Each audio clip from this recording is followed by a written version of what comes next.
백훈종의 전지적 비트코인 시점. 네, 여러분 반갑습니다. 6월 말입니다. 벌써 3분기가 다가왔습니다. 3분기는 기본적으로 비트코인이 조금 항상 움직임이 좋은 분위기였어요.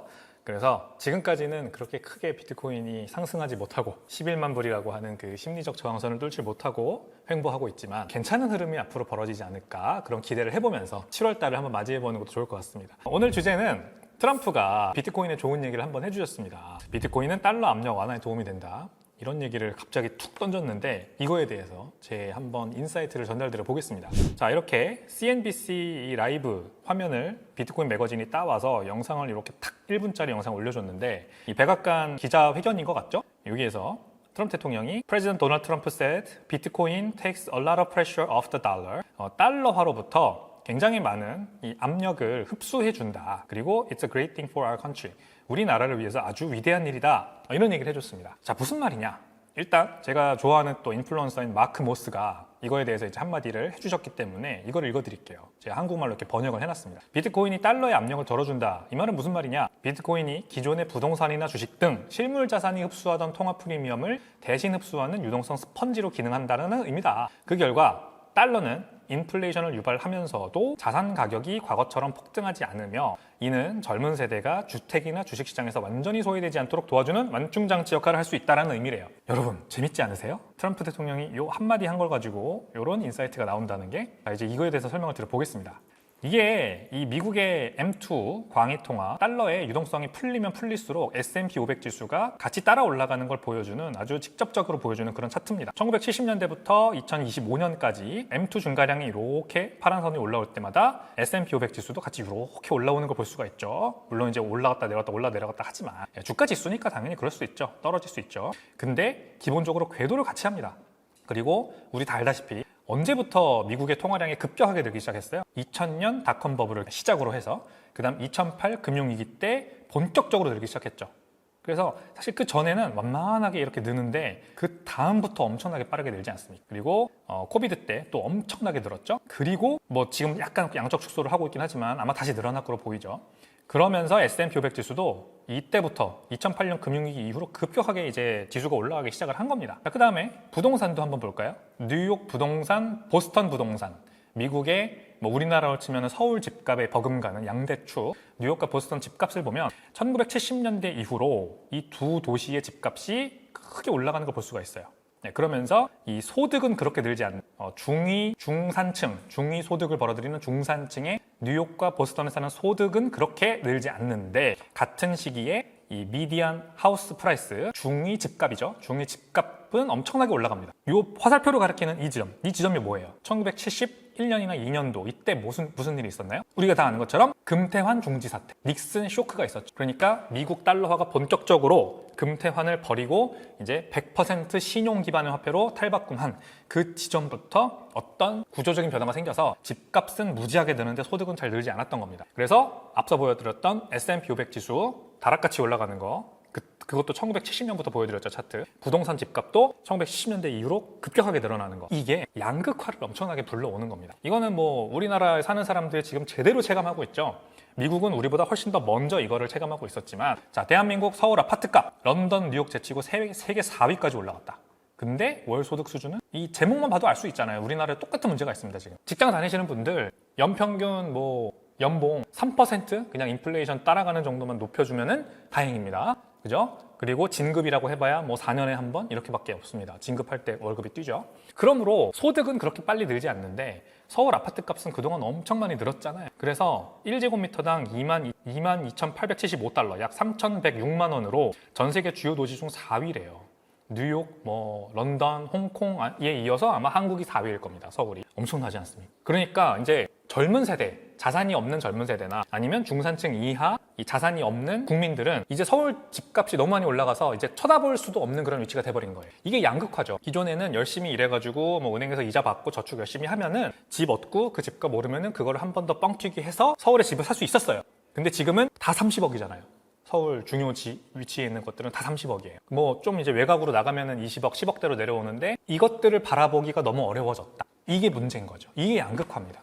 이 양극화 문제에서 미국이 자유로울 수가 없는 거예요. 그러니까 러스트 벨트라는 게 생겼죠. 미국에 있는 그 자동차, 군수, 뭐 이런 철강 이런 공장들이 있었던 미국의 중부 지역에 있는 러스트 벨트, 여기에 있는 중산층이 몰락하면서 뭐 이 일자리들을 다 중국이나 한국에 뺏기기도 했고 몰락하면서 이들이 엄청나게 불만이 많이 쌓이고 우리는 왜 점점 가난해지냐. 그래서 이제 트럼프 대통령이 인기를 얻고 그래서 2017년에 당선됐고 이번에 2024년에 또 당선된 겁니다. 자, 그래서 이 문제를 트럼프 대통령은 너무 잘 아는 거예요. 스스로 잘 압니다. 그 자신의 심경을 그 짧은 한 문장을 통해서 그래서 대변을 한 거죠. 미국 달러화는 계속 풀릴 수밖에 없는데 미국이 어차피 그렇게 계속 부채를 늘려가면서 경제 성장을 해야 되는 나라기 때문에 그럴 때마다 인플레이션이 발생해서 중산층 이하 또는 젊은 세대 이런 자산이 없는 현금밖에 없는 은행 예금밖에 없는 사람들은 계속 가난해질 수밖에 없고 월스트리트의 일부 부자들만 계속 부자가 되고 자신도 그중 하나잖아요. 부동산으로 부자가 됐다. 그래서 그렇게 될 수밖에 없는 구조인데 자, 여기서 비트코인의 역할은 달러가 너무 많이 풀리면서 기존 자산들에 생기는 통합 프리미엄, 부동산의 실사용 가치 이상으로 끼어드는 거품, 주식에 이 기업이 일으키는 매출이나 아니면 성장 가능성 이상으로 너무 많이 끼어드는 거품,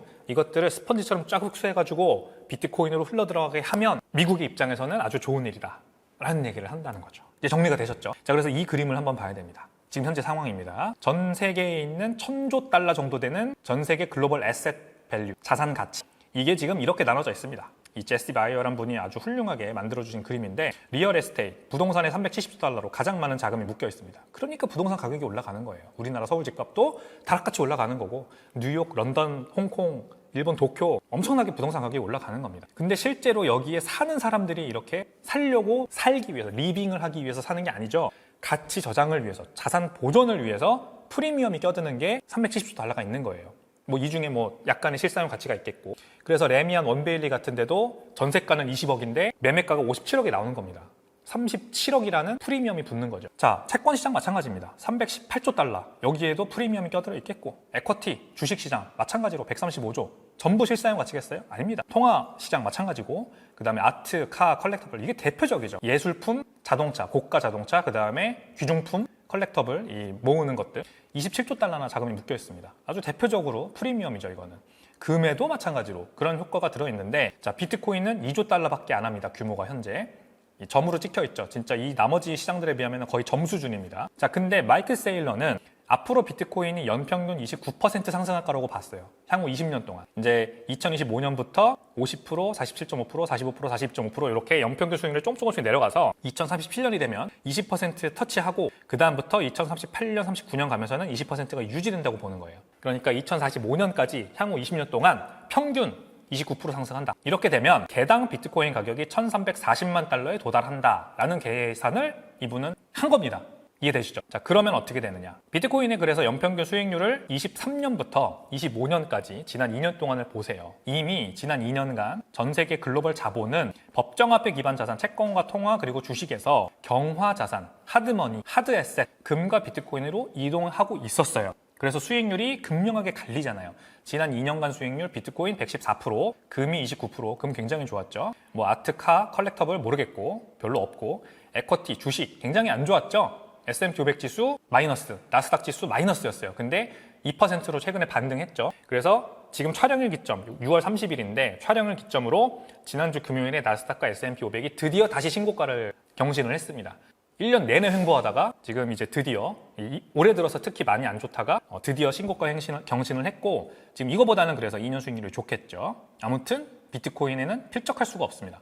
부동산 플러스 1%, 채권 마이너스 3%. 채권 망했죠? 네, 미국채, 국채에 투자하셨던 분들 지난 5년 동안 망했습니다, 사실. 지난 2년만 봐도 마이너스 3%고 그 다음에 돈, 통화시장 마이너스 2%. 자, 이렇게 이런 모든 전통자산에서 금과 비트코인으로 지금 넘어오는 중이에요. 수익률 자체가 그걸 보여주고 있는 겁니다. 자, 그래서 스트래티지가 그거를 깨달은 거예요. 마이클 세일러가. 비트코인이 앞으로 이 전통 자산들에 있는 통합 프리미엄을 상당히 많이 가져오겠구나.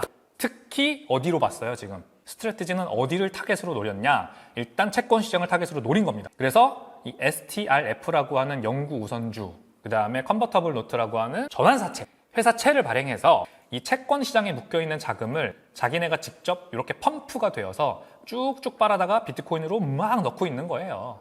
실제로 그러고 있잖아요. 이 스트래티지는 전환사채 발행, 자금 조달해서 이 돈으로 비트코인 사서 주가 올라가면 전환사채 또 발행해서 자금 조달하고 비트코인 또 사고 주가 또 올리고 이러고 있죠.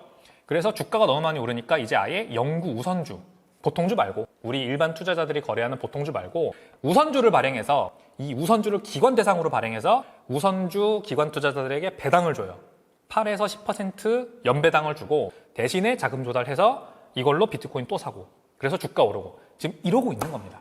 그러니까 채권 시장에 묶여있는 318조 달러 이 엄청 거대한 시장에 자금을 빨대를 딱 꽂고 비트코인으로 끌어오고 있는 중이죠. 그리고 이 스트래티지 같은 기업들이 누우죽순 지금 생겨나고 있는 겁니다. 이 상황을 여러분들이 이해를 하셔야 돼요. 그리고 부동산에도 이 빨대가 꼽힐 수 있겠죠. 이제 이 얘기는 제가 뒤에서 드리겠습니다. 자, 그래서 STRF 영구 우선주에 대한 이 아담 리빙스턴의 아주 좋은 분석을 제가 가져와 봤습니다. 자, 금리가 앞으로 인하되면 비트코인을 담보로 낮은 금리로 대출을 받아서 STRF에 투자해서 약 5%의 차익을 확보할 수 있습니다. 자, 금리 인하되면 대출금리 낮아지겠죠. 그러면 비트코인 담보까지 껴서 한 5%로 저리로 대출을 받을 수 있지 않겠느냐. 이제 앞으로 이런 세상이 온다. 그러면 STRF가 연 10% 배당금을 주니까 차익 거래가 가능하잖아요. 5% 차익 거래를 할 수 있다. 그런데 중요한 거는 나는 비트코인을 하나도 팔지 않은 거죠. 그죠? 비트코인 담보로 맡긴 거니까. 그리고 내가 대출받은 법정화폐는 STRF를 사는 데 썼기 때문에 이 돈으로 마이클 세일러는 비트코인을 더 사서 주가가 더 올라가고 STRF 가격도 더 올라가고 나는 비트코인을 안 팔았고, 자, 이런 엄청난 차익 거래 구조가 앞으로 가능할 거다라는 얘기를 해준 겁니다. STRF 투자자는 결국 역사상 가장 깨끗한 담보의 산, 비트코인이죠. 가장 깨끗한 담보, 비트코인의 산, 이 산 위에 세워진 가장 안전한 상품 STRF라고 하는 영구 우선주에서 수익을 얻는 구조가 된다. 이게 되면 이제 법정화폐 기반 자산, 기존 금융 시스템, 부동산, 채권, 주식에서 자금이 빠져나와서 비트코인으로 교체된다. 이게 법정화폐 시스템의 죽음에 나선 데스 스파이럴로 이어질 거다. 이런 얘기를 하더라고요. 너무 멋있는 분석이고, 자, 실제로 이렇게 돼서 이제 마이클 세일러 이건 전망입니다. 2045년이 되면 시가총액이 비트코인이 280조 달러가 된대요. 140배죠? 지금 2조 달러잖아요. 요만했죠? 이게 140배가 돼서 280조 달러짜리 자산이 되고, 근데 그 동 기간 동안 물론 주식시장, 부동산 시장, 통화시장, 채권 시장도 규모가 커질 테니 가정을 해서 계산을 해보면 2045년이 되면 전 세계 글로벌 에셋 밸류, 자산 가치는 4천조 달러가 되고요.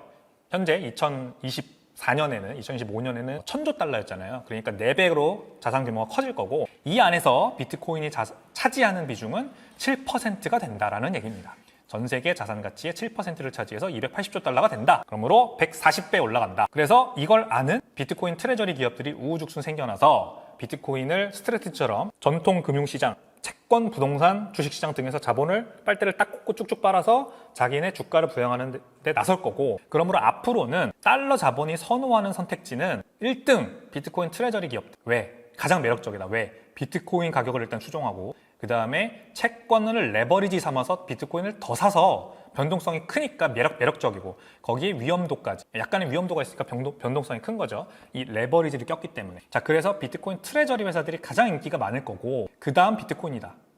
당연하죠.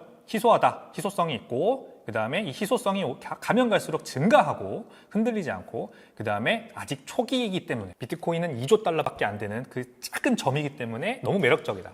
그 다음에 이제 주식과 그 다음에 금이나 땅이나 부동산 같은 그런 희소한 자산들이 따라올 거다. 네, 그래서 마이클 세일러가 이걸 알고 The only thing better than Bitcoin is more Bitcoin. 비트코인보다 더 나은 거는 더 많은 비트코인을 보유하는 것밖에 없다. 라고 얘기를 하는 겁니다. 자, 앞으로 정말 이렇게 흘러갈지 지켜보면 재밌겠죠? 시간이 갈수록 가치가 올라가는데 그 가치가 올라가는 중에 1등은 비트코인 트레저리 기업들, 2등은 비트코인이다. 그리고 주식과 부동산과 이런 것들로 나뉠 거다. 어떻습니까, 여러분? 만약에 비트코인이 이 트럼프 대통령이 얘기한 대로 달러의 통합 프리미엄을 흡수하는 스펀지로 앞으로 작용을 해서 비트코인 가격 140배, 비트코인 트레저리 기업들은 그보다 더 많이 올라가는 세상이 오면 이제 진짜 자본시장이 많이 재편될 것 같지 않으세요? 부동산, 주식, 채권 시장에 있는 프리미엄이 상당히 많이 빠지면서 이제 앞으로 이들은 좀 수익률이 덜하고, 그리고 이 프리미엄을 비트코인이 그대로 흡수해서 가격이 더 많이 올라가는 세상이 펼쳐질 수도 있다라는 생각이 듭니다. 그것을 미리미리 준비하고 우리 선제적으로 비트코인에 투자하는 게 우리 같은 개인 투자자들이 할 역할이겠죠? 그러므로 언제나 비트코인은 모자랍니다. 더 많이 모으시길 바라겠고, 차곡차곡 비트코인을 계속해서 개수를 늘려나가는 그런 투자자가 되시는 게 가장 확실한 성공 방법이 아닌가 다시 한번 생각을 해봅니다. 네, 여러분, 오늘도 재밌게 들어주셔서 감사하고요. 저는 다음 시간에 더 재밌는 내용으로 찾아오겠습니다. 구독, 좋아요, 알림 설정 부탁드립니다. 감사합니다.